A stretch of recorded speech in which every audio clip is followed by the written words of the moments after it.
Hello everyone, in this video I'm going to show you how to download Facebook Messenger chat conversation history.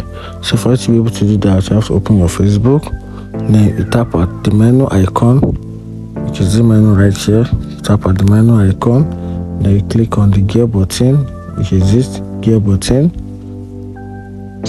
Then you tap on the Meta account center. Then after that, then scroll down a little, then you tap on your information and permission. And right there, then you click on download your information. Download your information, just go and click on it. After that, then you click on download and transfer information. Is this option, download or transfer information. Once you do that, then you click on specific type of information, and right here you're just going to click on messages.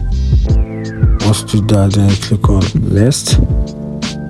Then right here you can see you have the options to download to your device or transfer to destination, and that is how to download Facebook Messenger chat conversation history on iPhone. If you find this video helpful, like and follow for more. Thank you.